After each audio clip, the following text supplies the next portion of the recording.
哈利伯顿的视野和一般的球员并不一样。为什么这么说？送出绝杀之前，他看见了什么？大家好，我是 Telfer， 我们一起来挖掘真实、励志、有趣的篮球文化。本期视频将通过几个细节揭示哈利伯顿为什么能快速成为一名出色的指挥官。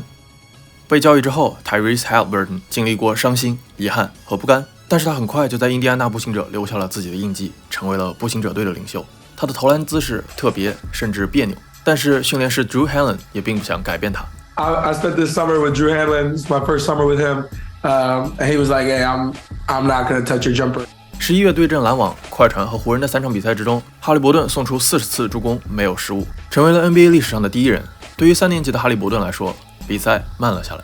球场上的哈利伯顿成为了步行者队的指挥官，不仅仅是投篮，哈利伯顿的传球也很特殊，长传和跳起传球都是教练眼中的大忌。但是数据显示，哈利伯顿跳起传球是最能转化为助攻的，接近1/3的跳起传球可以直接转化为助攻，而普通的传球转化率则为1/9左右。跳起传球最大的问题就是失误，但是哈利伯顿的助攻失误比是5:1，也就是说5次助攻才会产生1次失误。在绝杀湖人队的比赛之中，哈利伯顿传出了致命一击。在他拿到球的时候，时间还剩5秒，他持球4秒之后传出绝杀。在这短短的4秒钟，湖人队所有球员的防守站位都尽收眼底。哈利伯顿想出了3种不同的进攻方案，并且最终决定将球传给内姆布哈德。I didn't know how much time was left, but I kind of glanced up soft. Because at first I was just going to rise up and shoot it. 5 seconds. I took one more dribble, and I was like, I think I had 4 seconds, a lot of time. So I took 2 more dribbles.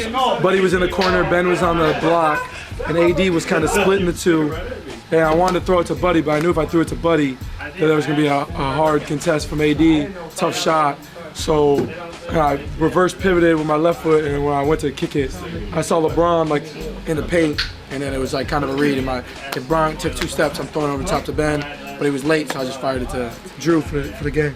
绝杀之后，他主动召集了队友进行赛后演讲，用领袖的方式发声，而他还仅仅是一位刚刚为步行者出战47场比赛的22岁小将。Fellas. Yo. Before he says anything, we talked this morning about staying together, right? Staying together all night. We come back, Double A, Ben, TJ.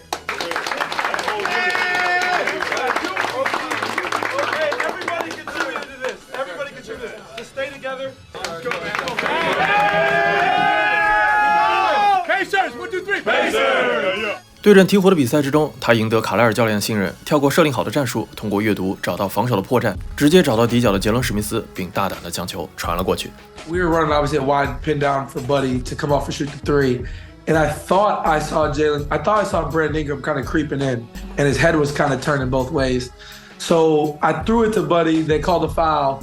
After they called a foul, I walked up to Carlisle. I was like, yo, I think I can throw this skip. Like, I think it's there. He's like, if you can make it, throw it. So I'm like, all right, I'm throwing it no matter what. I don't care. It's turnover, whatever. This is going there. So as soon as I got the inbound, I just stared at Buddy, just let it go. Jalen hit the 3. Looked at Carlisle, pointed at him.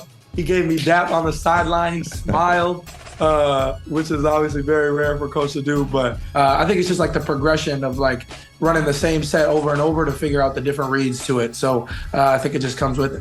经历了3场没有失误的比赛之后，哈利伯顿的第一次失误是在对阵国王的比赛之中，那是他职业生涯开始的地方，也是他曾经一直想留下直至退役的地方。